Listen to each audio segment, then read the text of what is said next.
अभी स्टार्ट होगी। याद करवा दीजिएगा कि रिकॉर्डिंग ऑन है। चलो, अब हम यहाँ से शुरू करते हैं, ठीक है। अब हमारे पास ना यहाँ पे अगर आप अपने बेसिक वर्जन पे चलेंगे जो आप 25 यूज़ कर रहे हैं, तो उसमें भी ये 3 विंडोज़ होंगी, ओवरव्यू, डाटा और वेरिएबल में। अगर आप इससे नीचे वाले वेरिएंट्स पे आएंगे तो उसमें ये ओवरव्यू वाली विंडो हट जाएगी। जी, आपको ये चीज़ डाटा बता रहा है कि डाटा का ओवरव्यू बता रहा होता है कि इसमें कितने वेरिएबल्स एंटर्ड हैं, वो आप वैसे भी देख सकते हैं। तो ये एक डाटा व्यू है जिसमें डाटा एंटर्ड है, और ये क्या है? अगर आप देखें तो वेरिएबल व्यू में नंबर ऑफ वेरिएबल्स एंटर्ड कितने?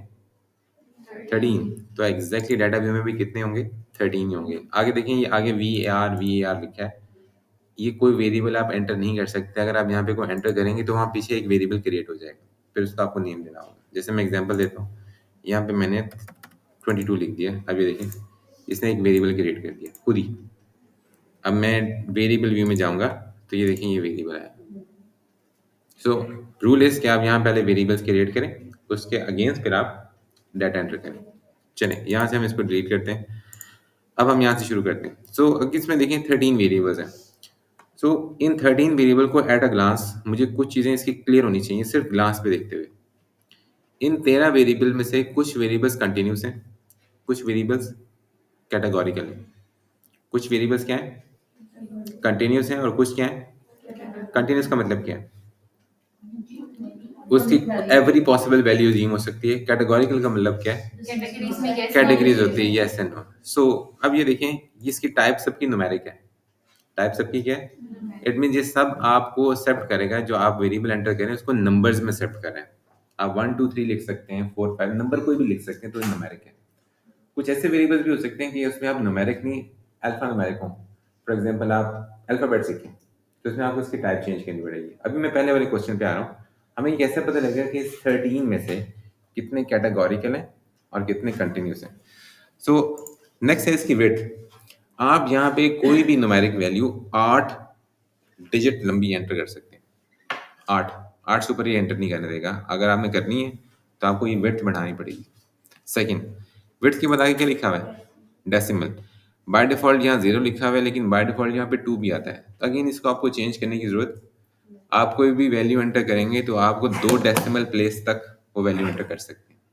फॉर एग्जाम्पल, अगर आप वेट एंटर करें तो आप किसी का वेट 18.82 भी एंटर कर सकते हैं। अगर किसी का वेट आप 18.883 एंटर करेंगे तो उसको वो राउंड करके किस में कर देगा? 2 में कर देगा। ठीक है, ये रहे लेबल्स। लेबल्स का क्या फायदा होता है? पता चलता कि नहीं, आपने ये नेम रखे। इन नेम, क्योंकि नेम बहुत आपको ब्रीफ रखने हैं। आप इतना बड़ा क्वेश्चन यहाँ पे नहीं लिख सकते। फॉर एग्जाम्पल, एक क्वेश्चन में 10 क्वेश्चन है, तो मैंने यहाँ पे लिख दिया question number 1, question number 2, question number 3 से लेकर 10 तक। अब ये क्वेश्चंस एक्चुअली हैं क्या? क्वेश्चंस की डिस्क्रिप्शन क्या है? क्वेश्चन नंबर 1 एक्चुअली कौन सा क्वेश्चन है, वो आप कहाँ पे एंटर कर सकते हैं? इसमें आपको फ्री टेक्स्ट की रिस्ट्रिक्शन है। आप स्पेस एंटर कर सकते हैं, क्वेश्चन मार्क एंटर कर सकते हैं, anything just like you type on the word, ये आप एंटर कर सकते हैं। अब इसका आपको फायदा क्या है? हाँ, अगर आपने लेबल नहीं एंटर किया, छोड़ दिया, आपके पास कोई रिस्ट्रिक्शन नहीं है, तो आप कोई भी फिगर टेबल बनाएंगे तो उस टेबल के ऊपर क्या लिखा है? ये नहीं लिखा है। अगर आपने इस नेम के साथ साथ क्या एंटर कर दिया? लेबल, तो आपके जो फिगर्स हैं, ग्राफ्स हैं, टेबल्स हैं, उसके ऊपर ये नहीं लिखा है। क्या लिखा है? लेबल लिखा है। तो इसलिए लेबल एंटर कर देना अच्छी बात होगी, क्योंकि वो आपके फिगर्स के ऊपर देखिए। आप फॉर एग्जांपल, आप फिगर के ऊपर देखिए सिर्फ जेंडर लिखा होगा। अगर मैंने यहाँ पे इसका लेबल एंटर कर दिया तो यहाँ पे क्या लिखा होगा? Gender of patients of subject जो आपने इंक्लूड किए, जेंडर ऑफ हाइपरटेंशन पेशेंट जो आपने इंक्लूड किया, आप उसकी पूरी डिटेल एंटर कर सकते हैं। तो ये लेबल भी क्लियर हो गया। ठीक है, अगला अब आती वैल्यूज। वैल्यूज क्या है? सही, इसमें पता चलेगा कि कितने हैं। जैसे मेल है उसको 1 करेंगे, एग्जैक्टली, से 2 करेंगे। इसमें क्या होता है, कुछ वेरिएबल्स की हम वैल्यूज एंटर तो कर रहे हैं, लेकिन हमने इसको कह दिया कि ये हमने मेल को एंटर किया, लेकिन मेल का मतलब क्या है? 1। फीमेल का मतलब क्या है? 2। अभी देखिए, चाहे मेल कैटेगोरिकल है, लेकिन हमने भी इसको कन्वर्ट कर दिया किसके अंदर? न्यूमेरिक में। एस्पेसिस को मेल फीमेल से गर्ज नहीं है। एस्पेसिस को हमने कह दिया कि 1 का मतलब क्या है, 2 का मतलब क्या है। यहाँ पे देखिए, तो पहले वेरिएबल पे क्या लिखा है? मैन। अगले पे भी ये इसमें कोई वैल्यू एंटर है, अभी मैं खोल नहीं रहा। जिसमें वैल्यू एंटर होगी इट मींस आपने उस वेरिएबल को किस में कन्वर्ट किया हुआ? Numeric categorical. कैटेगोरिकल किसमें कन्वर्ट किया हुआ? कैटेगोरिकल ठीक है, ये भी नन है, ये भी कैटेगोरिकल कैटेगोरिकल। तो आप इन वैल्यूज वाले कॉलम को सिंपल देखते हैं कि जिसमें वैल्यूज एंटर्ड है, तो कितनी वैल्यूज एंटर्ड है? 5 आपके 13 में से 5 वेरिएबल ऐसे हैं जो क्या हैं? कैटेगोरिकल बाकी वेरिएबल क्या हैं? Continuous continuous. सर एज के कॉन्टिन्यूस कंटिन्यूस है, एज कंटिन्यूस नहीं है, कंटिन्यूस ठीक है। एज भी कैटेगोरिकल हो सकती है, लेकिन मैंने यहाँ पे इसको क्या देखें, होने को बीएमआई कंटिन्यूस भी है, कैटेगोरिकल भी है। इस वक्त मैंने शीट में क्या किया हुआ है मुझे यहाँ से नजर आना चाहिए, ठीक है। अब जब आपने ये चीज डिसाइड कर ली कि इसमें से 5 वेरिएबल्स क्या हैं और बाकी क्या हैं, तो आपको ये भी पता है, रूल पता है कि जो भी कंटिन्यूस वेरिएबल होगा उसका हम क्या बनाएंगे, उसको हम प्रेजेंट कैसे करेंगे, मीन और स्टैंडर्ड डेविएशन में। ये स्पेसिस मुझे नहीं बता रहा, ये आपको स्पेसिस को बताना है कि मैंने किस वेरिएबल का मीन निकालना है। सो वो वेरिएबल जो कि कंटिन्यूस होगा उसका क्या निकलेगा, मीन और स्टैंडर्ड डेविएशन। वो वेरिएबल जो कैटेगोरिकल होगा उसका क्या होगा, फ्रीक्वेंसी एंड परसेंटेज। अब आप देखिए 13 में से आपको वेरिएबल पता है कि मैंने किसका मीन निकालना है और किसका परसेंटेज निकालना है। सबका मीन नहीं निकलेगा, अगेन निकालने चाहें सबका निकल सकता है, इंटरप्रेट नहीं होगा। निकाल के देख लेते हैं, अभी हम वो टेस्ट भी करते हैं जिसको फॉल्ट के तौर पे भी लेके चलते हैं, ठीक है। सो ये आपको मिसिंग वैल्यूज भी बताएगा। मिसिंग वैल्यूज अभी तक इसमें कोई नहीं है। फॉर एग्जांपल मिसिंग वैल्यूज का मतलब क्या होता है कि आपने यहाँ पे 50 का डाटा एंटर किया, लेकिन इस वेरिएबल के केस में आपने 2 वैल्यूज बीच में से मिस कर दी गलती से या जान के, तो ये आपको बताएगा कि आपकी मिसिंग वैल्यूज कितनी हैं। अगर आप मिसिंग वैल्यू को एड्रेस नहीं करेंगे तो इशू क्या होगा कि जब भी आप एनालिसिस करेंगे तो एनालिसिस में मिसिंग का वर्ड लिखा आएगा। क्या मैं एनालिसिस किया है, अभी हम इसको करके देखते हैं। तो आपको मिसिंग वैल्यूज बार बार आइडेंटिफाई करेगा कि आपने एनालिसिस तो 50 का है, 47 का ये मीन है, 3 मिसिंग है। ये जो आपको मीन बताया जा रहा है ये कितने का है, 47 का है, लेकिन साथ में लिखा भी आएगा कि इसमें से 3 वैल्यूज क्या है, मिसिंग है। तो यहाँ से आपको ये भी क्लियर हो रहा है कि आपका कोई डाटा मिस नहीं है। जब भी आप शीट एनालाइज करते हैं तो आपको सबसे पहले ये कुछ चीजें पहले इसकी क्लैरिफाई करनी होती है। ये नहीं हो सकता कि आप पूरा एनालिसिस आप कर लें और बाद में देखें अच्छा इसमें तो 4 वैल्यूज मिस थी, वो तो सब में लिखी आ रही है। अब आप पहले ये देखें कि कोई वैल्यू मिस तो नहीं है। अगर आप फिर उस मिसिंग को कैसे ट्रीट करेंगे वो आपका अलग कंसर्न है कि अब मैंने उस मिसिंग को फिल कैसे करनी है, ठीक है। कॉलम्स देखें, ठीक है। अलाइन, अलाइन का मतलब है कि ये राइट साइड अलाइंड है इस वक्त, जो भी आप एंटर करेंगे वो राइट साइड से शुरू होगा। आप इसको चेंज करके लेफ्ट भी कर सकते हैं, सेंटर कर सकते हैं, कोई फर्क नहीं पड़ेगा अलाइनमेंट से, ठीक है। मेजरमेंट स्केल, अब देखिए इसमें 3 ऑप्शन हैं, या तो स्केल या नॉमिनल या ऑर्डिनल। अब देखिए जेंडर बाय डिफॉल्ट किसमें, नॉमिनल में, ठीक है। इसमें देखिए ये ऑर्डिनल है, इसमें कैटेगरीज बनी हुई हैं, एज की कैटेगरीज बनी हुई हैं। तो एज की कैटेगरीज, ये कैटेगरी 1 होगी, उससे ऊपर कैटेगरी 2 होगी, कैटेगरी 3 होगी। नए वाले वर्जन्स में बाय डिफॉल्ट आप कोई भी वेरिएबल एंटर करते हैं, यहाँ मैं फॉर एग्जांपल एंटर करता हूँ बीएमआई लिख देता हूँ, एंटर करते हैं, ये देखें बाय डिफॉल्ट देखिए क्या लिखा है, अननोन, सॉरी मैं यहाँ लिखता हूँ बीएमआई, अननोन लिखा है। जो ही आप डाटा एंटर करना शुरू करेंगे इसको खुद पिक करके इसको चेंज कर देगा। जब नए वाले वर्जन में इतनी एडवांसमेंट आ गई है कि आपके डाटा की एंट्री की बेस पे ये इसको खुद ही चेंज कर देगा। तो आप जितने भी एंटर करेंगे शुरू में क्या होंगे, अननोन होंगे, बाद में आप ऑटो इसको चेंज कर सकते हैं, लेकिन आपको भी पता होना चाहिए कि चेंज किस में होगा। यहाँ तक कोई क्वेश्चन? अच्छा, अब मैं आपको एक वैल्यूज खोल के दिखाता हूँ। सो अगर मैं वैल्यूज खोलूँ तो इसकी तो कोई वैल्यू ही नहीं है। तो इसके आप ऑप्शन पे क्लिक करें तो ये आपको वैल्यूज एम्प्टी शो कर रहा है। इसको हम बंद करते हैं। इस ऑप्शन पे क्लिक करें तो ये आपको बता रहा है 1 is for and 2 is for female, ये आपको वैल्यूज शो कर रहा है।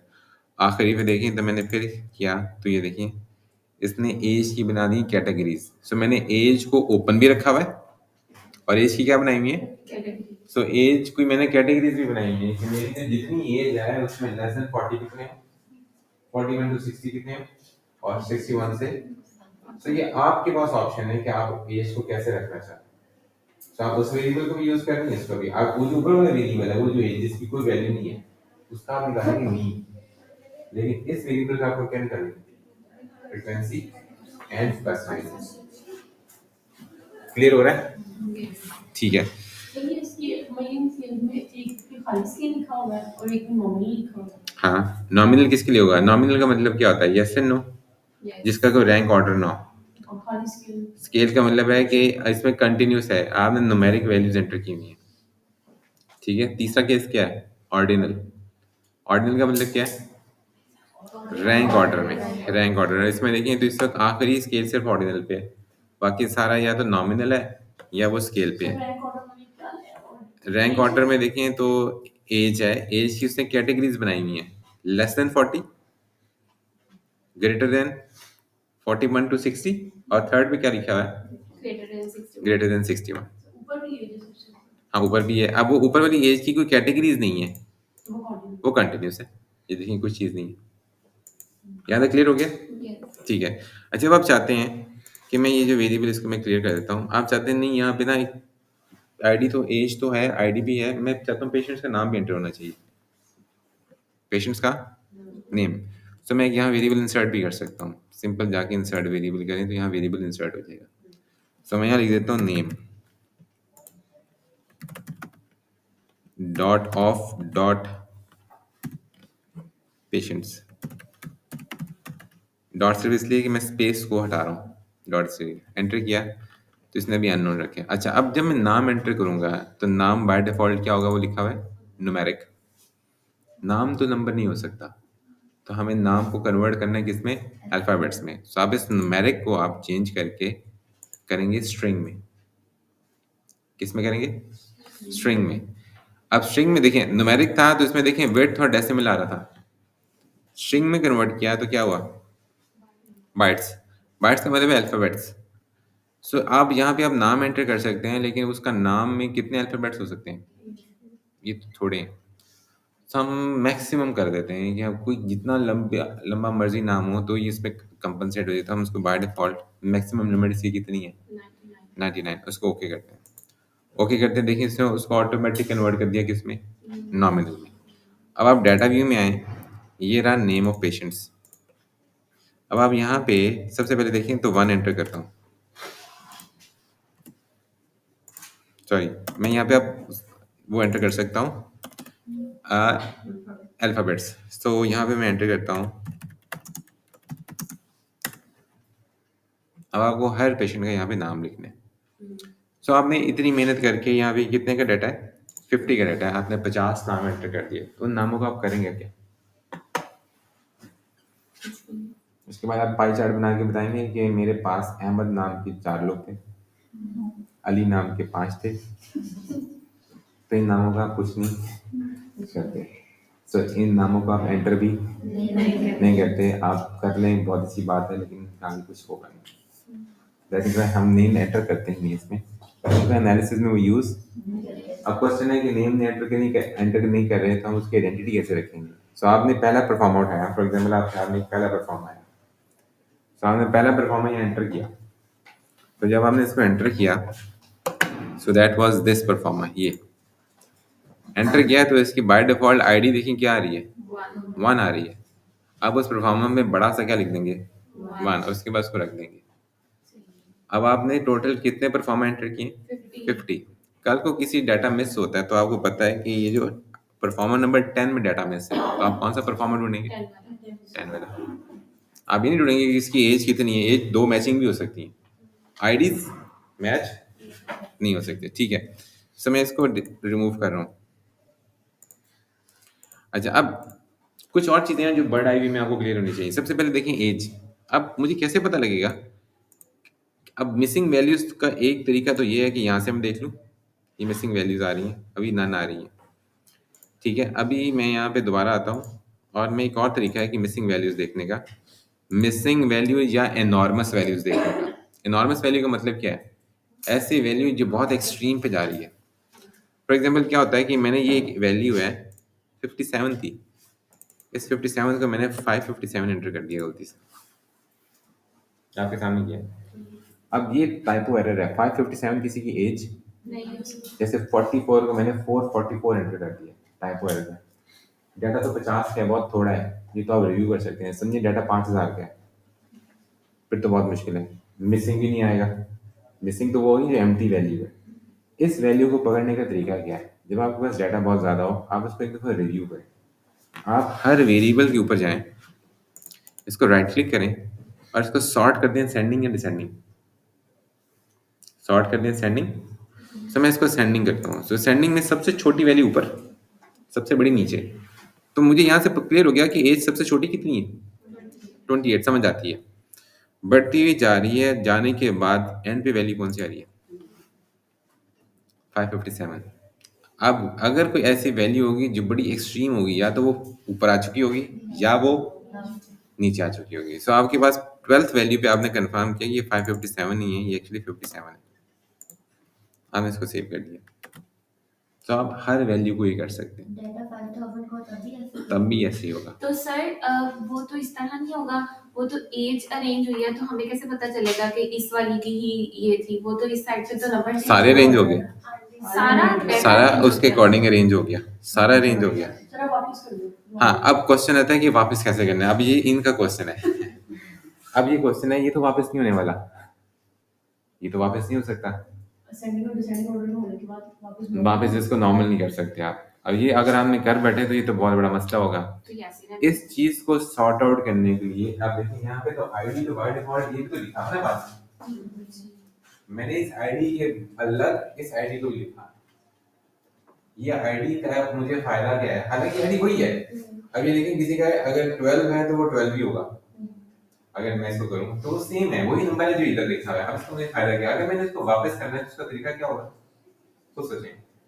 जो नंबर्स वाली वैल्यू है उसको असेंडिंग आईडी को मैं जाके दोबारा असेंडिंग ऑर्डर में कर दूं तो वही 1 से लेके शुरू होगा, वो अपने आप को डाटा का पूरे इसके अकॉर्डिंग अरेंज कर देगा। अगर ये आईडी ना होता तो क्या होता, सारा डाटा ऊपर नीचे था, इससे कोई फर्क नहीं पड़ा था, लेकिन वो डाटा बहुत ज्यादा क्या होता है, जमट होता है। आपने पहले एंटर किया तो आपको सीक्वेंस में समझ नहीं आ रहे, अब आपको सीक्वेंस सारा चेंज कर रहे हैं। तो इसलिए आपको एडवाइस किया जाता है कि आप एक आईडी जरूर ऐड कर लें। अब देखें, उन्होंने कहा मैंने वापस करना है, राइट क्लिक किया, सॉर्ट असेंडिंग किया, सारा वापस हो गया। वही 60 पहले आ गया और 12वें नंबर को हमने चेंज किया था, वो देखें 12वें पे आ गया। ठीक है, इस आईडी का फायदा, अगर ये मैं आईडी ना होता तो मैं इस डाटा को वापस उस ओरिजिनल हालत में जैसे मैंने इनिशियल शो किया था मैं वैसे ही नहीं कर सकता। क्लियर हो गया? कोई क्वेश्चन? ये बेसिक चीज समझ आ गई? ठीक है। अब हमने एक रूल बनाया था कि जो ओपन वेरिएबल्स होंगे उनका हम क्या निकालेंगे, मीन और स्टैंडर्ड डेविएशन। और जो वेरिएबल्स कौन से होंगे उनका हम क्या निकालेंगे, ठीक है, गुड। फिर हम साथ ग्राफ भी क्लियर करते हैं। जो ओपन वेरिएबल्स होंगे उनका हम मीन निकाल रहे हैं, अगर उसको मैंने ग्राफिकली प्रेजेंट करना है तो मैं क्या निकालूंगा, हिस्टोग्राम्स, गुड। और अगर मेरे पास कैटेगोरिकल वेरिएबल्स हैं तो उसका तो फ्रीक्वेंसी परसेंटेज तो ज़रूर होगी, लेकिन अगर ग्राफ में चाहूँ तो बार या पाए। सो अगर मेरे पास कैटेगरी ज़्यादा है तो बार, और इसकी लिमिट है 5। वैसे कोई ये कहीं लिखी नहीं हुई कि लिमिट, लेकिन आपने बताइए हाँ 5, लेस देन 5 है तो पाए, मोर देन 5 है तो बार। फॉर एग्जाम्पल आपके पास एक डाटा है उसमें 20 कैटेगरीज हैं, इट इज़ नॉट एडवाइजेबल कि आप उसमें पाए डालें बार, वो आपको बार उत्तर बढ़ाता रहेगा, आपको बार शो करता है। ठीक है, सो मैं इसको सेव करके अब हम चलते हैं इसके एनालिसिस पे। सो यहाँ भी चलते हैं एनालाइज। ये है डिस्क्रिप्टिव। डिस्क्रिप्टिव में देखें दो चीज़ें आ रही हैं, डिस्क्रिप्टिव और फ्रीक्वेंसीज। सो अभी आप पहले डिस्क्रिप्टिव में मीन निकालेंगे या फ्रीक्वेंसीज निकालेंगे, मीन। सो हम डिस्क्रिप्टिव पे चलते हैं। ठीक है, सो हम यहाँ पे वो वेरिएबल्स डालेंगे जिनका हम मीन निकालना चाहते हैं। मेरे पास एक विंडो खुल गई, यहाँ वेरिएबल्स हैं, यहाँ पे मैं एंटर करूँगा। अब कैसे मुझे पता लगा है मैं कौन सा वेरिएबल एंटर करूँ, मैं पीछे से जाके वेरिएबल चेक करूँगा? नो, सिंपल है, जिसके साथ ये फुटा बना हुआ है। तो फुटा किसके साथ बना हुआ है, स्केल के साथ। सो ये वो वेरिएबल्स हैं जो क्या थे, आईडी का मुझे मीन निकालने की जरूरत नहीं है, आईडी में छोड़ देता हूँ, निकाल वो भी देगा। ठीक है, सो मैं यहाँ पे एज, अब मैं देखिए मैं multiple variables at a time भी एंटर कर सकता हूँ। एक तो ऑप्शन है मैं एज को क्लिक करूँ, यहाँ शिफ्ट कर दूँ, ये चला गया। अब मैं कहता हूँ हीमोग्लोबिन, शिफ्ट मैंने दबाया हुआ साथ, creatinine, number of days on, ठीक है। इसके बाद सिस्टोलिक ब्लड प्रेशर, सॉरी मैं हट गया था, सर एक एक करके भी तो कर सकते हैं ना। एक एक भी कर सकते हैं, अलग अलग भी कर सकते हैं। ये मैं सारे वेरिएबल्स यहाँ पे एंटर करता हूँ। अब यहाँ पे देखिए बचे कौन से, एक आईडी और बाकी सारे या नॉमिनल या ऑर्डिनल वाले बचे। ठीक है, अब इनके ऑप्शंस में जाएं। ऑप्शंस में आपको इस वक्त जो ऑप्शंस बाय डिफॉल्ट चेक्ड हैं, एक मीन है, आपको मीन मिलेगा। दूसरा क्या मिलेगा, मिनिमम मिलेगा, मैक्सिमम मिलेगा। आपको स्टैंडर्ड एरर ऑफ मीन भी मिल सकता है, लेकिन क्वेश्चन है कि आपको चाहिए तो ले लें, सारे ऑप्शन क्लिक कर दें, सारा मिल जाएगा, आप उसको क्या यूज करना चाह रहे हैं। तो ये मेन कंसर्न है। ठीक है, इसको कंटिन्यू करें, ओके करें, तो आप बाय डिफॉल्ट आपको एक टेबल मिलेगा जिसमें ये सारी चीज़ें होंगी। अच्छा, ये काम आप एक एक करके भी कर सकते हैं अगर आपके पास टाइम बहुत ज़्यादा है। क्या आप एक वेरिएबल एंटर करें, उसका एक टेबल निकालें। फॉर एग्जांपल एनालाइज में जाके, डिस्क्रिप्टिव में जाके, डिस्क्रिप्टिव में ये सारे वेरिएबल एंटर कर निकाल देता हूँ, ओके करता हूँ, तो ये ऐसे आएगा। ऐसे भी कर सकते हैं, इकट्ठे भी कर सकते हैं, आपके सामने वो आए। अलग अलग करने से इतने सारे टेबल्स बनाने पड़ेंगे। हाँ, खुद ही अलग-अलग कर देगा। नहीं करेगा, इनका मीन करना पड़ेगा, फ्रीक्वेंसी निकालनी है। कौन करेगा अलग अलग, स्पेसेस। क्यों करेगा वो? आपने इकट्ठे कैसे किया? नहीं, हाँ, ये तो क्वेश्चन है, बताइए इकट्ठे कैसे किया है। सेटिंग फॉर्मूला करने सिलेक्ट करके देखिए, ये देखिए एनालाइज, डिस्क्रिप्टिव, इसको मैं एक दफा रीसेट करता हूँ। चलिए, एक ऑप्शन तो ये है, देखिए मैंने यहाँ पे एज डाला, क्लिक किया, एज का टेबल आ गया। दोबारा ही पूरा कमांड रन की, एज को हटा के मैंने अब दूसरा वेरिएबल डाला। अब मैं एट ए टाइम भी तो ये काम कर सकता हूँ। तो मैं क्या, एज को यहाँ पे किया, हीमोग्लोबिन को यहाँ शिफ्ट किया, क्रेटिनिन को यहाँ शिफ्ट किया, नंबर ऑफ डेज को शिफ्ट किया, डायस्टोलिक को, सिस्टोलिक को, कोलेस्ट्रॉल को। इन देखिए एक चीज कॉमन आ रही है, इन सब के साथ देखिए क्या लिखा है, ये सेम, इसका मतलब ये सारे कंटिन्यू हैं। इन सब के साथ जो मैंने छोड़ दिए सिवाय आईडी के, जिसकी जरूरत नहीं मुझे, इन सब के साथ कुछ ना कुछ और लिखा है। इसका मतलब है ये सारे कैटेगोरिकल वेरिएबल्स हैं, और ये सारे क्या हैं, कैटेगरीज हैं। ठीक है, अच्छा अब एसपेस मेरा हाथ नहीं रोकेगा कि मैं उसका भी मीन निकाल दूं। सो मैं हम क्या करते हैं, जेंडर का भी मीन निकाल लेते हैं। ये लें, जेंडर भी एंटर हो गया। एसपेस ने मुझे मना नहीं किया कि ये आप गलत काम कर रहे हैं, ऐसे नहीं उसने कुछ कहा, मुझे ना अंदर से आवाज आ रही है। ठीक है, ये आपने बताना है उससे। अब इसको ओके करें, सेम। अब ये देखें जेंडर, जेंडर को उसने तो दो वैल्यूज रखी थी, उसने कहा कि मिनिमम कितनी 1 है और मैक्सिमम कितनी, क्योंकि हमने कोड इसको किया था कि 1 का मतलब और मेल और 2 का, उसने आपको उसका मीन भी निकाल के दिया 1.49। तो आप बता सकते हैं कि आपके पास एवरेज जेंडर 1.49 आ रहा है, ये तो बता रहा है, आप उसको इंटरप्रेट कैसे करेंगे, ये चीज कंसर्न थी। जिसमें आपको ये नहीं कहा कि ये गलत हो गया, जहां तक वो कमांड रन कर सकता है, अगर उसकी कमांड में कोई कॉन्फ्लिक्ट नहीं आ रहा, उसको एरर देगा, बाकी वो कोई एरर नहीं देगा। सर मतलब कंटिन्यू को सेट कर दिया और ओके कर दिया, ये ऑटोमेटिकली मीन, ये ऑटोमेटिकली मीन आ आपने गया। वहां भी मीन की ऑप्शन क्लिक किया, वो नहीं, वो बाय डिफॉल्ट चेक थी। जब आप डिस्क्रिप्टिव में जाएंगे तो इसका मतलब है कि आप क्या निकालने वाले हैं, मीन, मीन। ठीक है, ठीक है। अब आते हैं फ्रीक्वेंसीज पे, हम दोबारा एनालाइज पे जाते हैं, डिस्क्रिप्टिव पे ऑप्शन, अब मैं ऊपर वाली चेक करूँगा। अब अगेन मैं यहाँ पे कौन से वेरिएबल्स डालूंगा, डेथ, मायोकार्डियल इन्फार्क्शन और एनीमिया और ये कैटेगरीज। ठीक है, स्टैटिस्टिक्स में देखें तो बाकी बाय डिफॉल्ट परसेंटेजेस तो आएंगी, लेकिन यहाँ पे और चीज़ें भी आ सकती हैं, लेकिन अभी ये चाहिए नहीं, बाय डिफॉल्ट चलते हैं। चार्ट्स में अभी छोड़ देता हूँ। सो आपको फ्रीक्वेंसी टेबल मिलेंगे, ये आपका चेक्ड है, ओके करते हैं।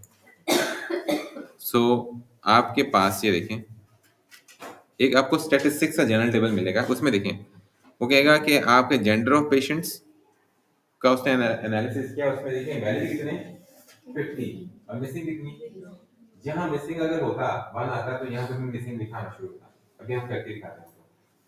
अभी देखिए इसने जेंडर का सारे फ्रीक्वेंसीज टेबल बना एक क्लिक पे बनाए, एक क्लिक पे। यहाँ मुझे 100 वेरिएबल डालने को कहेंगे तो 100 भी डालेंगे, एक क्लिक पे सबका अलग अलग टेबल बन जाएगा। अगेन टाइम ज़्यादा है, एक एक करके भी कर सकते हैं आप पहला वेरिएबल डालें दूसरा। और मुझे हेल्प होती है कि कुछ लोग सिर्फ ये बनवाने के लिए भी पैसे देते हैं सिर्फ ये, सर मुझे आता नहीं ना इसलिए। तो ये हार्डली उनका 1.5 मिनट लगा होगा। अभी मेरे कितने मिनट लगा होगा इसको? 1 मिनट से भी कम लगा होगा, जिसको आप समझते हैं ये बहुत बड़ा काम करके दिया उसने वो ये काम। अच्छा, अब आप कहते हैं कि साथ उसने ग्राफ भी बना के दिए, हम वो भी देखते हैं कि एक क्लिक पे कैसे बनते हैं, सारे ग्राफ बन जाएंगे। अच्छा, अब हम चलते हैं ऊपर वाले वेरिएबल्स पे। अगेन हमारे जो ऊपर वाले वेरिएबल्स थे वो कौन से थे? कंटिन्यूस। सो कंटिन्यूस का क्या होता है? हिस्टोग्राम। सो एक तो ऑप्शन है कि आप ग्राफ में चलें। ग्राफ के एंड पे ये देखें सारी लिस्ट ऑफ ग्राफ सारी जो आप बनाना चाहते हैं। सो इसमें हम क्या ऑप्शन हिस्टोग्राम को अनेबल करते हैं। हिस्टोग्राम में हम जाते हैं, हम सबसे पहले डालते हैं एज को, और हम चाहते हैं कि एज के ऊपर आपको एक नॉर्मल कर्व भी डिस्प्ले हो। कर्व, तो आपके पास एक ऑप्शन आ रही है डिस्प्ले नॉर्मल कर्व, इसको आप चेक करते हैं, इसको करते हैं ओके। इसने आपको ग्राफ दे दिया and this is for age. ठीक है, नेक्स्ट पूरी ये कमांड आप दोबारा रन करेंगे। अब इसमें एज हटा के आप क्या एंटर कर देंगे, कुछ और जो कंटिन्यूस है, तो उसका आपको ग्राफ मिल जाएगा। अब आप चाहते हैं कि ऊपर वाले जो 6-7 वेरिएबल्स हैं उनका ग्राफ बन जाए, लेकिन इकट्ठे बन जाए। ये तो एक एक करके निकालना मेरे पास तो टाइम नहीं है। सो आप एनालाइज में दोबारा जाते हैं, डिस्क्रिप्टिव में, और यहाँ पे किस में जाते हैं? फ्रीक्वेंसीज में। ये सारे वेरिएबल्स आप रिमूव कर देते हैं। जिनका आपको ग्राफ चाहिए वो यहाँ पे आप डाल देते हैं। हीमोग्लोबिन है, क्रेटिनिन है, सिस्टोलिक ब्लड प्रेशर है, डायस्टोलिक है, और कोलेस्ट्रॉल है, नंबर ऑफ डेज भी है। अब आपको इनके ग्राफ चाहिए, इनके टेबल्स नहीं चाहिए। अभी आप जिस कैटेगरी में, ये इसका आपको टेबल भी दे देगा। ठीक है, अब ये आपको टेबल भी दे देगा। टेबल में क्या होगा कि इसने हर वैल्यू के लिए आपको फ्रीक्वेंसी बताना शुरू कर देगा। तो हम इसका टेबल्स नहीं चाह रहे, हमें सिर्फ क्या चाहिए, क्योंकि हम टेबल देखें, हम फ्रीक्वेंसीज में क्या निकलती हैं? परसेंटेजेस। तो ये आपको बताएगा कि आपकी एज है 41 है, उसकी ये परसेंटेज है। हमें वो नहीं चाहिए, हमें तो उसका मीन चाहिए, तो हमने पीछे निकाल लिया हुआ है। अब हमें इसके क्या चाहिए? ग्राफ चाहिए। तो आप तो ये डिस्प्ले फ्रीक्वेंसी टेबल को सबसे पहले तो अनचेक करें, हमें ये नहीं चाहिए। चार्ट्स में है, चार्ट्स कौन से चाहिए? क्लिक किया और इसके ऊपर क्या चाहिए? क्लिक किया, कंटिन्यू किया, ओके किया, age, haemoglobin, creatinine, systolic blood pressure, diastolic blood pressure, cholesterol, number of days, सारे आ गए एक क्लिक पे। इस तरह कर लें तो भी ठीक है, एक एक का करना है तब भी ठीक है, कोई गलती नहीं दोनों में। ठीक है, अब आपके पास दूसरी ऑप्शन क्या थी कि अब आपने ग्राफ दोबारा बनाने हैं, लेकिन कौन से वेरिएबल्स के? कैटेगोरिकल के। अगेन यही प्रोसेस आप यूज़ करेंगे, डिस्क्रिप्टिव में जाएंगे, फ्रीक्वेंसीज में इसको रीसेट करें, और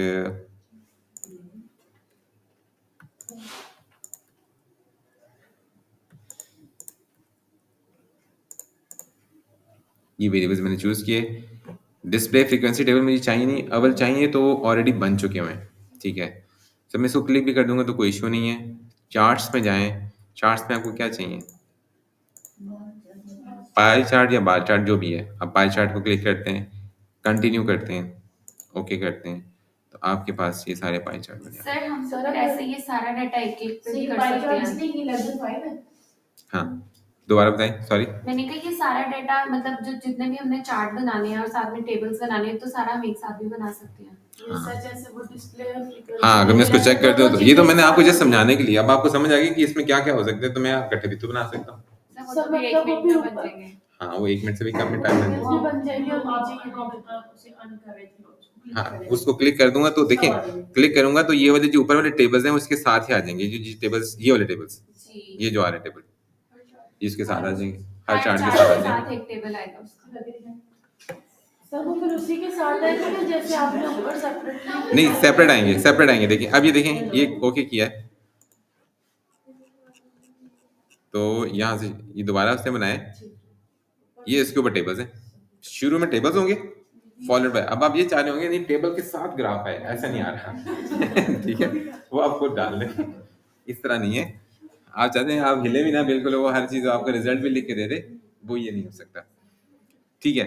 अब ये पाई चार्ट तो बन गया, लेकिन पाई चार्ट एक तो ये बहुत बड़े बड़े होते हैं, वैसे तो मुझे ये पसंद नहीं है, लेकिन इनको थोड़ा सा आप अट्रैक्टिव कर सकते हैं। अब मसला है कि ये पाई, अच्छा नॉर्मली कहा जाता है कि जहां टेबल हो उसके साथ चार्ट हो, सो आपको अंडरग्रेड में ही समझाया गया था, टेबल चार्ट और अगले पेज पे चार्ट, और चार्ट भी अगर आप हो सके तो दो बना लें, पाई भी बना लें और बार भी बना लें, वही चीज है। सर हिस्टोग्राम भी तीनों चीजें बनाई थी, नहीं हिस्टोग्राम पे तो डाटा भी तो देखिए ना, अब जेंडर का हिस्टोग्राम तो बनाई थी बन नहीं सकता, बन सकता है, एक फीमेल की और एक मेल। ठीक है।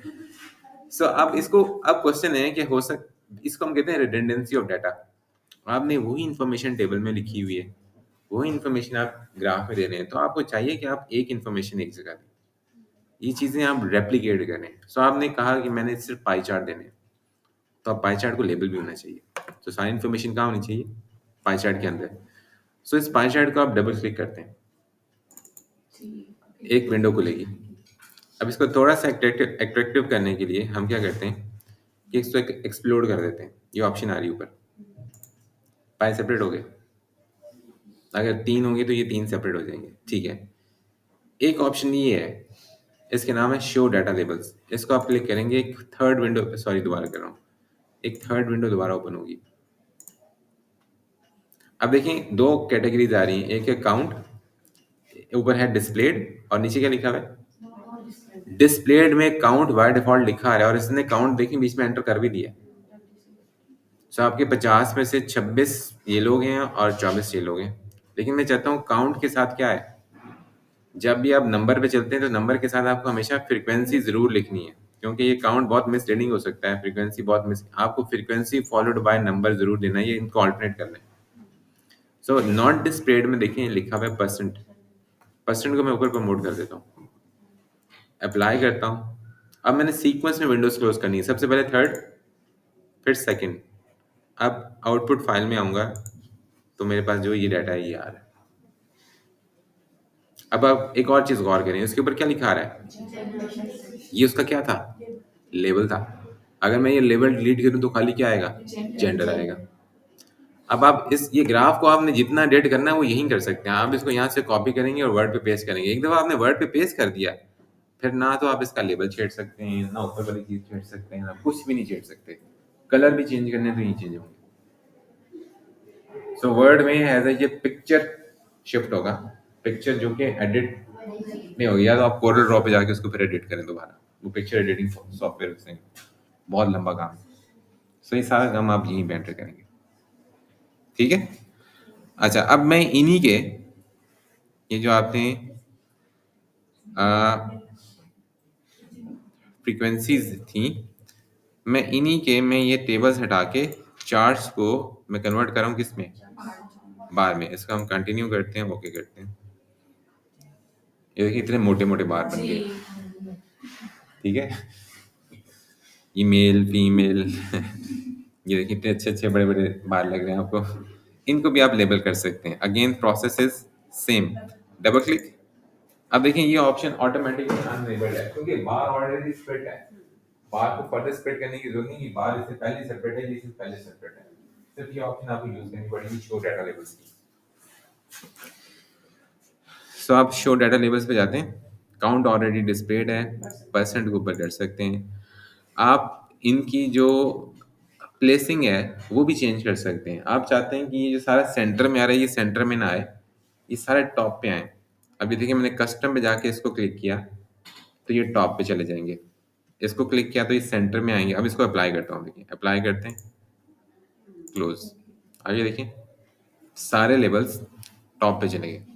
ये तब आपके लिए मसला होगा जब आपकी बार्स कोई बहुत छोटी बन जाएंगी तो लेबल कटना शुरू हो जाएगा, फिर आपको वो लेबल टॉप पे लाना पड़ेगा, फिर सब टॉप पे आएंगे। अभी तो बार्स बहुत बड़ी है ना, तो सेंटर में उसकी स्पेस बन रही है। ये अपनी चॉइस ना, बाहर ले चाहे पाई ले, पाई में थोड़ा लेबल अच्छे से नजर आता है। वो भी आता है। देखिए बार आप तब यूज करें जब आप, अब ये बार बहुत अच्छे नहीं है वैसे तो, ठीक है। बार देखिए इतनी मोटी बार है, पतली भी तो हो सकती है, नहीं हो सकता। मसला ये नहीं हो सकता, ये तो मैं कह रहा हूँ, ये मेरे कहने पे नहीं पतली होती है। अगर आपने दो बनाई है, तो अगर आप एक बनाएंगे तो ये कितनी मोटी बार बना देगा। अगर आपने दो है तो उसको दो में कर देगा। अब ये तीन है तो थोड़ी पतली हो गई है। आप समझें कि 10 है तो ये थोड़ी रीजनेबली शॉर्ट हो जाएंगी। ऐसा नहीं हो सकता कि आप इसे कहें कि नहीं ये थोड़ी सी मुझे इस साइज की चाहिए। ठीक है, इसको सीक्वेंस से हम बंद करते हैं। यहाँ तक क्लियर हो गया? कोई क्वेश्चन हो? ठीक है, अब हमने कुछ चीजें यहाँ से बेसिकली समझ की हैं। पहला तो आपको एक शीट के अंदर नंबर ऑफ वेरिएबल्स पता होने चाहिए कितने हैं। तो इसमें अगर मैं आप समराइज कर रहा हूँ, अगर मैं इसके वेरिएबल व्यू में जाऊं तो total variables are 13। Out of 13 5 क्या हैं एंड 7 आर कंटिन्यूस। कैसे पता लगा? इन वैल्यूज को देख लें। ठीक है, इसके बाद मैं डाटा में जाता हूँ तो इन 13 वेरिएबल्स के अगेंस्ट जो यहाँ पे एंट्रीज हैं वो टोटल कितनी है? 50 है। अब मैं आपको कोई मिसिंग करके दिखाता हूँ। एज को हम यहाँ पे 43 को मिस करते हैं और 56 को मिस करते हैं। अब आप दोबारा वेरिएबल व्यू में जाएं। सो अब आप एज का दोबारा निकालेंगे डिस्क्रिप्टिव।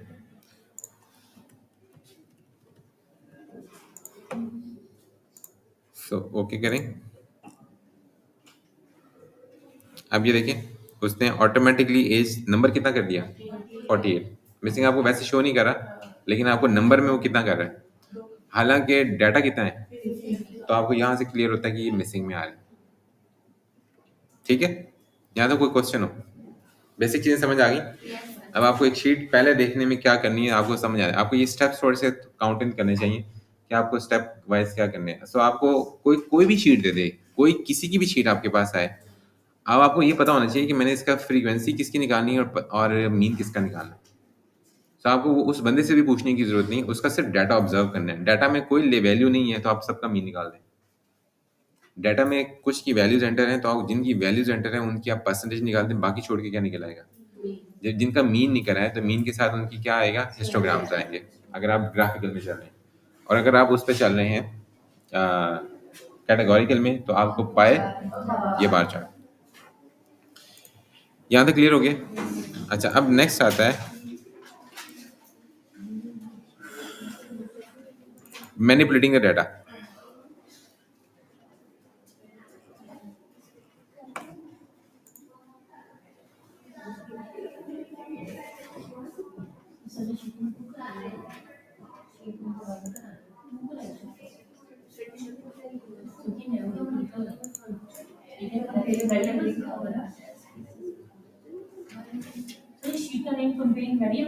नहीं, कंप्यूट पे ले। सर आपने भी डिस्क्रिप्टिव वाली थी करवाई? हाँ हाँ, डिस्क्रिप्टिव करवाई ना। अब वो नंबर वाइज चेंज होगी ना। अब मैं इसको बंद करता हूँ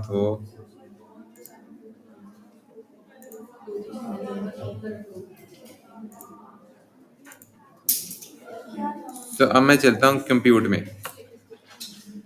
ये हाइट है, मैंने पहले कुछ वैल्यूज रीड कर दूँ इसकी। हाइट, वेट, ये भी क्लियर करते हैं, बीएमआई भी क्लियर करते हैं, कैटेगरीज भी क्लियर करते हैं। अच्छा, अब आप ये देखिएगा। नेक्स्ट जो सबसे इंपॉर्टेंट फंक्शन है स्पेसिस, वो आपको करके दे सकता है। वो आप इससे आप ज़रूर आपको पता होना चाहिए। कुछ वेरिएबल्स होती हैं जिसकी आप कैलकुलेशन कर सकते हैं। अब अगेन यहाँ पे आप ओवरव्यू में चलें तो टोटल डाटा व्यू में चलें तो टोटल वेरिएबल्स कितने हैं? 2। ओपन है, क्लोज है? ओपन है। वैल्यूज में क्या आ रहा है? नन। तो दोनों कंटिन्यूस हैं। ठीक है, अब एक वेरिएबल है उसका नाम है हाइट।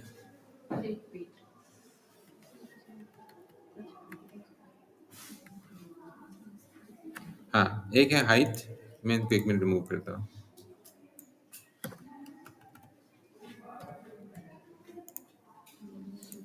और एक है वेट। वेरिएबल व्यू में चलते हैं। अगर आप डाटा में जाएं तो आप देखते हैं हाइट। आप नॉर्मली हाइट मेजर कैसे करते हैं? फीट एंड इंचेस में। अगर आपने अपनी हाइट बतानी हो तो आप क्या बताएंगे? 5 फुट 6 इंच, 5 फुट 11 इंच। इसका मतलब है जब आप एंट्री करेंगे तो आप क्या लिखेंगे? 5 0.5, 5.6 5.6, 5.7, 5.11 अगर आप ऐसे एंट्री कर रहे हैं तो आप गलत कर रहे हैं। सेंटीमीटर्स में करेंगे। नहीं, सेंटीमीटर तो आप बाद में करें। तो सबसे पहले देखिए, आप 2 यूनिट्स अलग-अलग लिख रहे हैं। आप बीच में पॉइंट कैसे लगा रहे हैं? 5 फुट 11 इंच है, तो दैट डज़न्ट मीन कि 5.11 है। सर हम उसको लेबल कर लेंगे कि 5.11 वालों को हम 1 कहेंगे, इस तरह से। मेरा क्वेश्चन ये है कि आप जब हाइट लेते हैं तो हाइट, अगर आप कोई भी चीज़ देते हैं तो उसका एक यूनिट ऑफ मेजरमेंट होता है, ऐसे होता है। जी। तो यूनिट ऑफ मेजरमेंट का मतलब है कि आप कोई भी चीज़ लें तो एटलीस्ट वो 1 यूनिट में तो, नहीं, 2 यूनिट में। ये 2 यूनिट में है, और ये feet इंचेस में है। तो इसका मतलब है कि आप बीच में जो पॉइंट लगा रहे हैं वो पॉइंट एक्चुअली नहीं है, वो एक्चुअली 5 फीट और ऊपर 11 आगे इंचेस लिखा जाता है। ठीक है। अब इसकी आसानी के लिए क्या करते हैं कि आप लिख लें, जैसे आपने हाइट मेजर करनी लिख लें। आप जब एसपीएसएस में एंटर करें, या तो उनको आप फीट में कन्वर्ट कर लें या सबको किस में कन्वर्ट कर लें, इंचेस में। बहुत ही अच्छा होगा कि आप उन सबको सेंटीमीटर्स या मीटर्स में कन्वर्ट कर लें, क्योंकि जो ऐसा यूनिट है बीएमआई का वो केजी ओवर मीटर स्क्वायर है। तो आपको हाइट किस में चाहिए?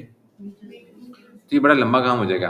5 फुट को पहले आपको मीटर में कन्वर्ट करना है, फिर 11 इंचेस को भी मीटर में कन्वर्ट करना है अलग से, और फिर दोनों को क्या करना है, ऐड करके आपके पास पहले बंदे की हाइट आएगी जो कि मीटर्स में होगी। और ये बंदे टोटल कितने हैं इस वक्त? तो हम देखते हैं 1000 है बस। ठीक है। सो अब आप क्या करेंगे, कैलकुलेटर निकालें।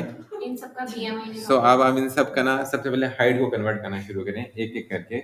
उस पर आप एक फैक्टर ढूंढ लेते हैं, उसको कन्वर्ट करना शुरू करें। सो अब पहले तो यहाँ पे देखिए हाइट एंटर कैसे हुई हुई है। हाइट एंटर हुई हुई इंचेस में।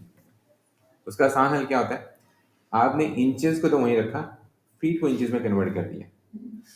फॉर एग्जाम्पल मेरी हाइट 5'11" है, 11 इंचेस आपने फिक्स कर दिया। 5 का मतलब है कि एक फीट में कितने इंच होते हैं? 12। तो किसी के साथ अगर मैं 5 लिखा देखूंगा तो इसका मतलब है कितने इंचेस हुए? 60। गुड। अगर 4 हुआ 48। ठीक है। 7 वाला कोई नहीं होगा, 3 फुट वाला भी कोई नहीं होगा। तो ज्यादातर के साथ ज्यादातर क्या लिखा आएगा? 5 या 4। मेजॉरिटी के साथ 5 और कुछ के साथ 4। ठीक है। ऐसे नहीं हो सकता कि वो 2 फुट वाला भी हो ना कोई। 6 भी आ सकते हैं। 6 भी आ सकता है, Rare चलो ठीक है, रेयर है। हाँ हो सकता है कोई 6 फुट का होना। तो 6 होगा तो क्या लिखा आएगा? 72। ठीक है। सो मैंने कहा 5 फुट 11, सो मैंने उसको इंचेस में कन्वर्ट किया तो it means 60 plus 11 that makes 71। तो मैंने इसको सारी जो 1000 वैल्यूज हैं मैंने उनको इंचेस में कन्वर्ट कर लिया। सो ये मैंने एंट्री करते वक्त कहा, क्योंकि अगर आपने यहाँ पे 5.11 लिखा तो वो एक्चुअली फॉल्ट है, वो गलत है, वो ऐसा हो ही नहीं सकता। वो 2 यूनिट अलग अलग है ना, या तो आप उनको कन्वर्ट करके फिर उसमें कन्वर्ट करें। सो अब ये सारी इंचेस में है, लेकिन मुझे तो हाइट किस में चाहिए? मीटर्स में चाहिए। सो अब मैंने इन हाइट को कन्वर्ट करना है किस में? मीटर में। सो आप गूगल पे जाते हैं और गूगल पे लिखते हैं इंचेस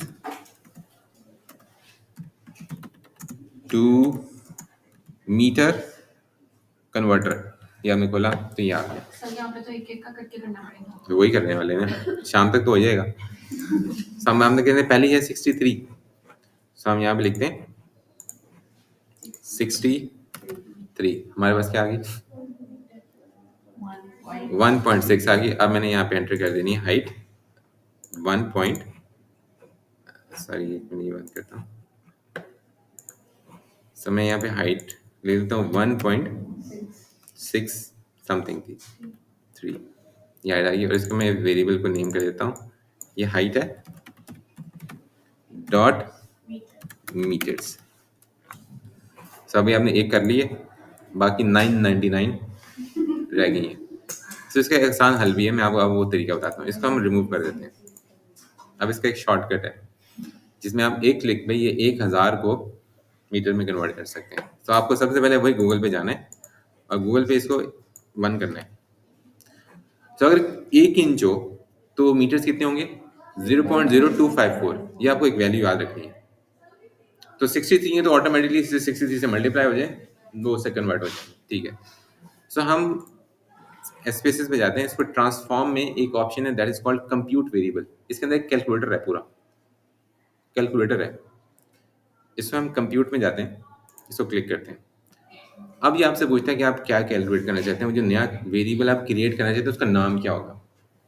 रूल वही है, जब आपसे कोई नाम पूछा जाएगा तो नाम की कैटेगरी का रूल वही है कि आप उसमें कोई स्पेस, तो आप यहाँ लिखते हैं हाइट डॉट मीटर्स। अब आप इस हाइट को यहाँ लेके जाते हैं जो आपके पास हाइट है, और इस पूरी हाइट को आप मल्टीप्लाई करते हैं 0.0254 से।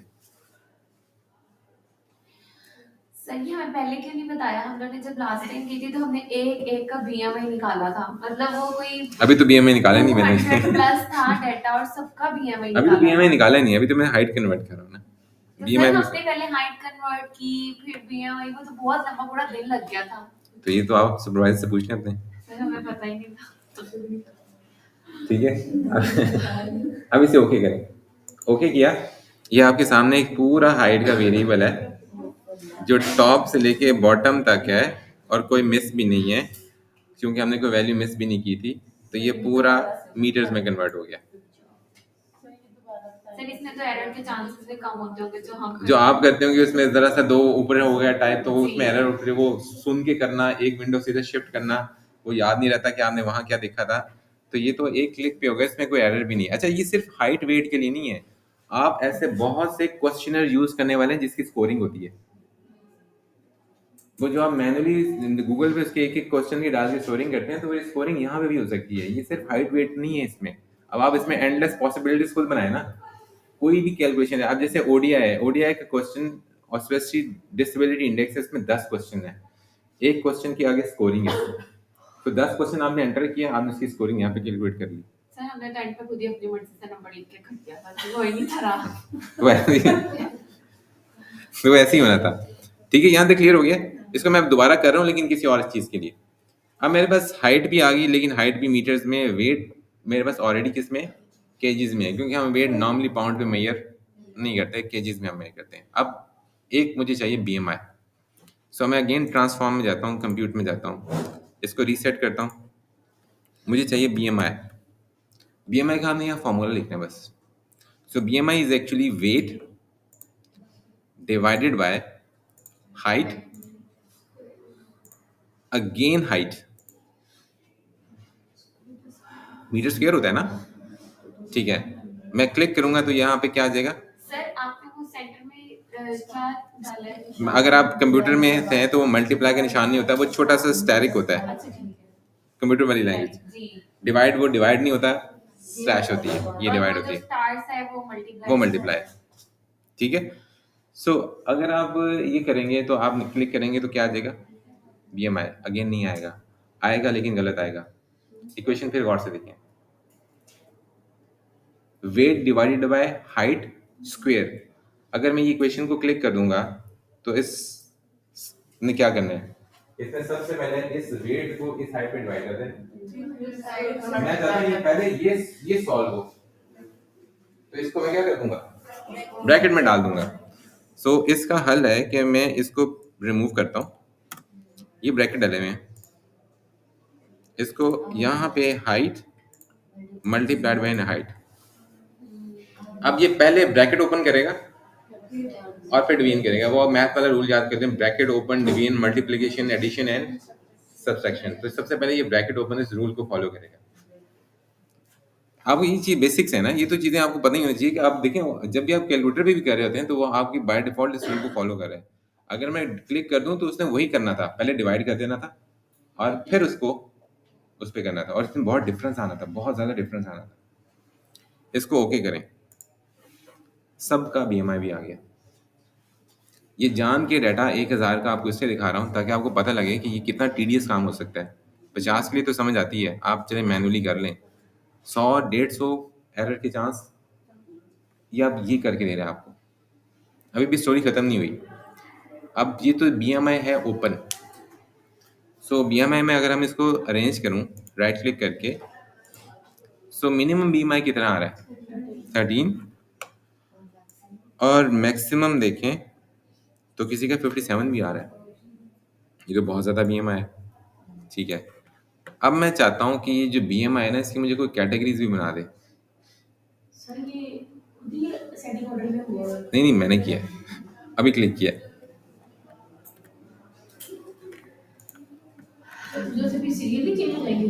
इससे पहले हुआ था लेबर से हुआ था। मैंने यहाँ पे आईडीज एंटर ही नहीं किए हुए। अब देखिए मैं इसको कंट्रोल दी करके वापस करने की कोशिश कर रहा हूँ, लेकिन वो हो नहीं रहा। खैर है, डमी शीट है। अब क्वेश्चन ये है कि मैंने कैटेगरीज भी बनानी है। कैटेगरीज क्या है? सो बीएमआई की मैंने नेट पे कैटेगरीज पढ़ी, तो 18.5 से किसी का बीएमआई काम होता है, वो कौन होता है? Overweight, underweight. ठीक है। 18.5 से 24.99 नॉर्मल, नॉर्मल। 25 से 29.99 नहीं overweight, overweight. 30 and above obesity, obesity. उसकी वजह क्लासेस हैं। अगर मैं कहता हूँ कि 30 एंड अबव में चलो तो 30 से लेके 35 34.99 ओबीस कैटेगरी 1, अगली 5 ओबीस कैटेगरी, और इसके बाद ओबीस कैटेगरी 3। मतलब उस 40 से ऊपर तो ओबीस कैटेगरी 3 चली जाती है, और वो पूरी आप उसके ऊपर सारी ओबीस कैटेगरी 3 है। तो मैंने ये सारी पढ़ी, और मैं चाहता हूँ कि ये मेरे वेरिएबल्स हैं, ये भी यही रहे, ये भी मुझे बीएमआई ऐसे ही चाहिए, लेकिन मैं चाहता हूँ कैटेगरीज भी बन जाए। तो इसका एक आसान हल क्या है कि आप यहाँ पे आएंगे वेरिएबल व्यू में, यहाँ पे आप लिखेंगे BMI डॉट कैटेगरीज। सो यहाँ पे आप उसकी जाके कैटेगरीज एंटर कर दें। तो पहली कैटेगरी क्या थी? नहीं, आप सिंपल लिख देते हैं अंडरवेट। दूसरी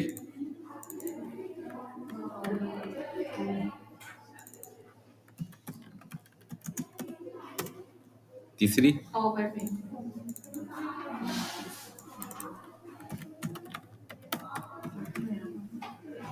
और चौथी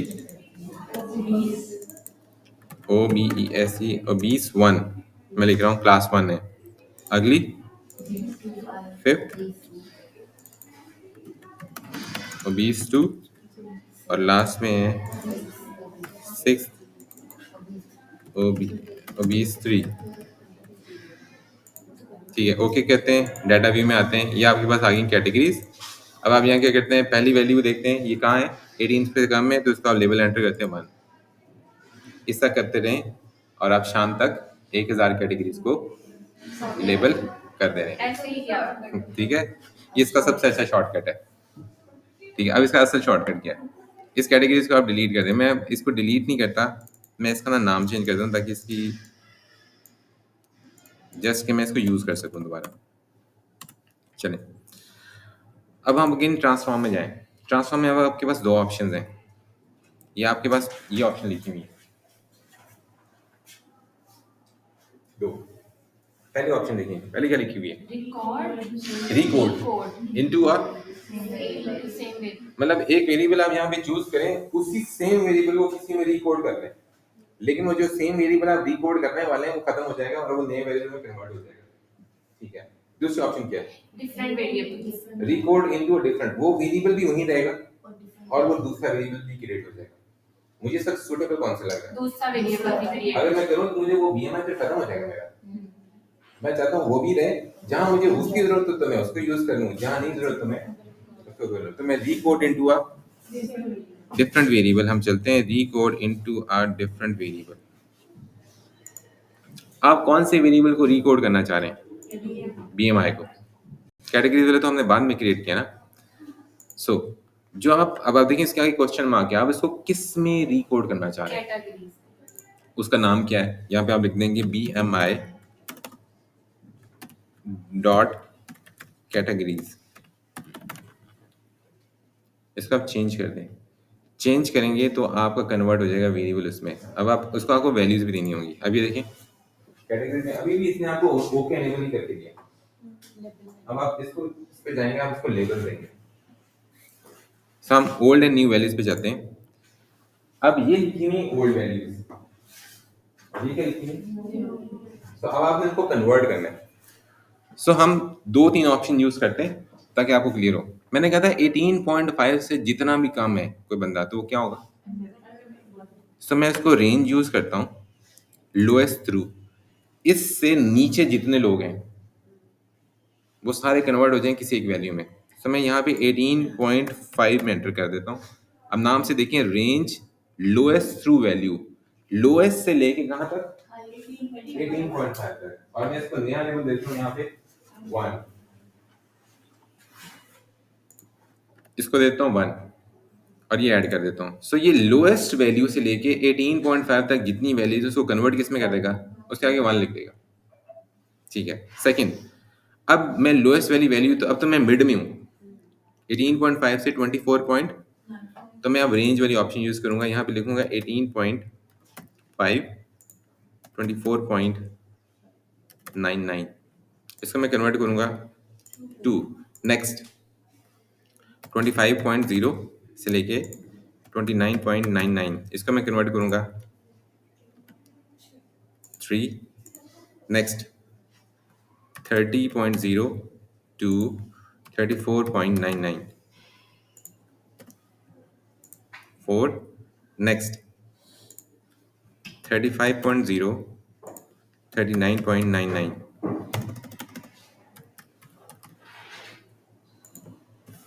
5। और लास्ट में इससे ऊपर वैल्यू जितनी भी हैं वो एक कैटेगरी में चले जाएं, और वो वैल्यू क्या है 40.0, they should be coded to 6। Continue करता हूँ, ओके एनेबल्ड है, ओके करता हूँ। मेरे पास एक और वेरिएबल आ गया है, अब इसको मैं हटाता हूँ 1 मिनट के लिए। ये देखिए ये सारी, अभी भी स्टोरी खत्म नहीं है, अभी आप उसको लेबल करना है। लेबल करने का तरीका ये है,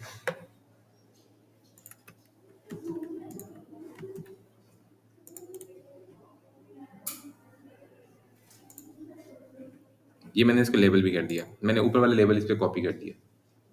अब ये देखें 1 का मतलब क्या है, 2 का मतलब, ठीक है। अब इसको ओके करें। अब आप कैटेगोरिकल में आए, अब आपके पास सारी चीज़ें ये लिखी आ रही हैं।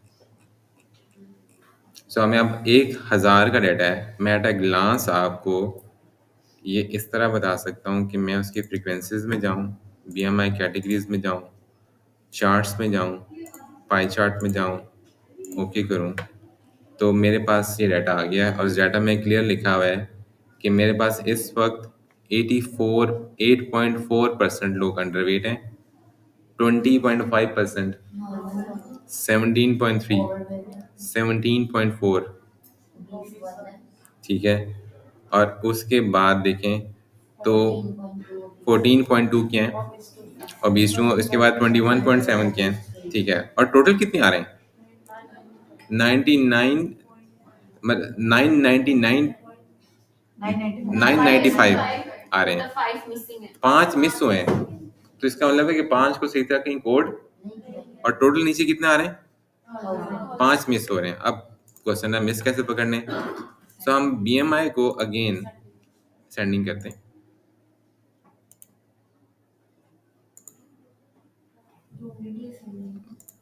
सॉरी हाँ सॉर्ट असेंडिंग करते हैं। और असेंडिंग करते हुए हम एंड पे चलते हैं, नहीं कोड, अच्छा इसमें इसमें इसमें इसको हम असेंडिंग करते हैं। ये देखें ये मिस हुए। सो 24.99 क्या था, नॉर्मल था, and normal was coded as 2, ये भी 2 है, ये भी 2 है। 34.99 ओबीस क्लास 34.99 1, ठीक है।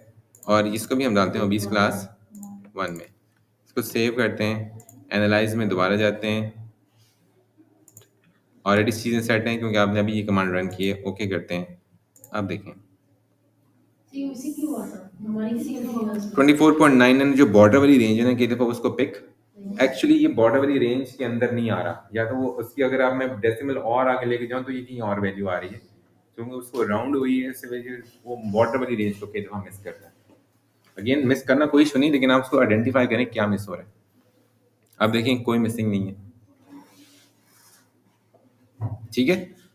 सो कुछ ऐसे क्वेश्चनर्स हैं जिनकी स्कोरिंग बहुत डिफिकल्ट होती है, उसमें एक क्वेश्चन है क्वालिटी ऑफ लाइफ का है, उस क्वालिटी ऑफ लाइफ के क्वेश्चन का नाम है SF36। इसके आप 36 क्वेश्चंस की अगर आप स्कोरिंग देखेंगे ना, आप सर पकड़ लेंगे कि स्कोरिंग में क्या है। सर हमने तो यूज नहीं ना करना। आप कल को यूज़ कर सकते हैं। क्वालिटी ऑफ लाइफ एक ऐसी चीज़ है जो हर कोई यूज़ करता है। आप कहें कि आपने यूरिनरी इनकॉन्टिनेंस पेशेंट की रिहेबिलिटेशन करनी है, और इसका एक आउटकम मेयर क्या है, क्वालिटी ऑफ लाइफ है। अब इसलिए मैं कह रहा हूँ और भी बड़े क्वेश्चनर्स होंगे जो आप यूज करते हैं। इवन आप अल्टीमेटली जितना भी कोई क्वेश्चन यूज करते हैं उस सबकी स्कोरिंग होती है। जैसे 2 क्वेश्चन आपने फिल किया तो आप दोनों का रिस्पांस क्वेश्चनर पे डिफरेंट है, तो व्हाट डज दैट मीन, उसको आप स्कोर में ट्रांसलेट करते हैं। देखिए इसका स्कोर ज्यादा है, फिर आप ये भी बताते हैं स्कोर ज्यादा होने का मतलब ये, स्कोर कम होने का मतलब। फॉर एग्जांपल मैं अपनी क्वालिटी ऑफ लाइफ मेजर करता हूँ और मेरी क्वालिटी ऑफ लाइफ 100 में से 50 आती है, और मैं कंपेयर किसी और से करता हूँ उसकी 60 आती है, तो मैं ये कह सकता हूँ कि 60 वाले की क्वालिटी ऑफ लाइफ मुझसे बेहतर है, क्योंकि उसका मुझे स्कोर बताया गया जितना 100 के पास होगा बेहतर है, जितना 100 से दूर होगा कम है। तो ये कंपैरिजन में चल रहा है सब कुछ। तो उसकी स्कोरिंग के लिए आप पूरा कंप्यूट वाला पूरे ऑप्शन यूज कर सकते हैं। देयर आर मल्टीपल, आप यहाँ पे एवेन्यूज हैं जिसको आप ओपन कर सकते हैं। काम मैनुअल नहीं हो सकता आज के दौर में। अगर आपको लगता है कि ऐसा काम है जो सुबह से लेकर शाम तक होगा, तो उसकी या 2 वजह, या तो आपको वो काम सही तरह आता नहीं, और आपको दूसरी ऑप्शन पे जाना चाहिए। आजकल काम क्या होता है, ऑटोमेट होता है, आप उसको ऑटोमेट करें। ऑटोमेट का मतलब क्या है कि किसी तरह खुद करें, खुद ब खुद हो ये काम, आप कमांड दें, क्योंकि दुनिया इस तरफ चल पड़ी है। ये काम बहुत मैनुअल खत्म हो गए हैं कि एक बंदा टाइपराइटर पे बैठ के एंट्री करता रहे। सर ये 1 साल पहले भी ऐसे ही था। ऐसे ही था, 16 में भी ऐसे ही है। गवर्नमेंट वालों ने भी अब थोड़ा सा डिजिटलाइज करना शुरू कर दिया, उनको अब करना शुरू किया, मजबूरी है। असल में फायदा मैनुअल काम में बहुत ज्यादा है ना, डिजिटल में तो सब चीज बैकलॉग मेंटेन होता है। आप एक सिस्टम बना दिया, एंट्री कर दी, अब एंट्री में 2 ही एंट्री आ रही हैं, एंट्री को किसने चेंज किया ये भी लिखा आएगा, बैकलॉग मेंटेन कर रहे हैं ना, तो ये तो सारा पकड़ा जाता है। डिजिटल में किसने क्या लिखा, किसने क्यों चेंज किया, हमारी वोटिंग भी करते हैं, सबसे बड़ी चीज, सबसे बड़ा है। इतना आसान तरीका है। अब वहां पे थंब लगाएं, थंब है और वहां में आपको एक रिपोर्ट आ जाएगी, इसमें तो सबकी मौत है, ये तो क्लियर हो जाएगा। वहां जाने की भी जरूरत नहीं है। अगर सपोज मेरा मोबाइल है, मेरा मोबाइल नंबर मेरे आईडी कार्ड पे है और एक ही मेरा आईडी कार्ड नंबर है, तो मेरा वोटिंग सिस्टम है, मैं यहाँ थंब लगा प्लेस कर, पूरी दुनिया में ऐसे होता है। मैं वैसे नहीं, मैं घर बैठ के वोट दे सकती हूं अगर ये सिस्टम बनाया। वो नहीं बनाएंगे ना, वो बनाने की कोशिश की थी, क्या हुआ इसमें, तो मसला बहुत बड़ा, इसमें तो मैनिपुलेशन नहीं हो सकती। तो सर ये वोटिंग सिस्टम को डिजिटल भी तो कर ही सकते हैं ना, कि हम घर बैठ के ही वोट दे वही दें। कह रहे हैं ना, नहीं करेंगे। नहीं करेंगे, क्यों करेंगे? सर ऐसे तो फिर वो धांधली नहीं होगी, ऑनेस्टली वो जो होगा सारा होगा। तो नहीं करेंगे।